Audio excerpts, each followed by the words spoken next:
தம்பிக்கு 2 நாளா நல்லா சளி பிடிச்சுக்கிச்சு. தூங்கும்போதெல்லாம் சவுண்டா கேட்டுட்டுருக்கு. ஹாஸ்பிட்டல்ல செக் பண்ணதுக்கு நெஞ்சு சளி ரொம்ப இருக்கு அப்டின்ட்டாங்க. ஸோ இன்டேக்கா வந்து டாக்டர் குடுத்த மருந்து மட்டும் தான் நான் குடுத்துட்டுருக்கேன். வெளியில அப்ளை பண்ணுறது மட்டும் இந்த வெத்தலையில தடவி அப்ளை பண்ணுவாங்கல்ல, அது மட்டும் நேத்து நைட் இருந்து பண்ணிட்டு இருக்கேன்.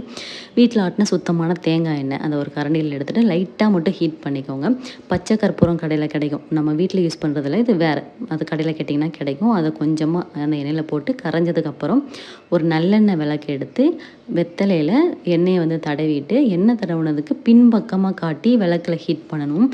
ஹீட் பண்ணனோனே லைட்டான சூடா இருக்கும்போது குழந்தைங்க நெஞ்சில வச்சு விட்டுறணும். ரொம்ப சூடா இருக்கக்கூடாது. குழந்தைக்கு சுற்றும். ஸோ மிதமான சூடா இருக்கும்போது நெஞ்சில வச்சிட்டிங்கன்னா, அந்த சூட்டுக்கு வந்து சளி இறங்கி இளகி வரும் அப்படின்னு சொல்லிட்டு சொல்லுவாங்க. நான் குழந்தையா இருக்கும்போதே இருந்தே இத ட்ரை பண்ணிட்டுருக்கேன் அதிரனுக்கு. மிச்ச எண்ணெய வந்து காதுக்கு பின்னாடி, மூக்கு கிட்ட, கால்ல அப்படிலாம் தேய்ச்சி விட்டுட்டேன்.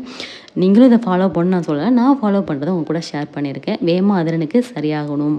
பாய்.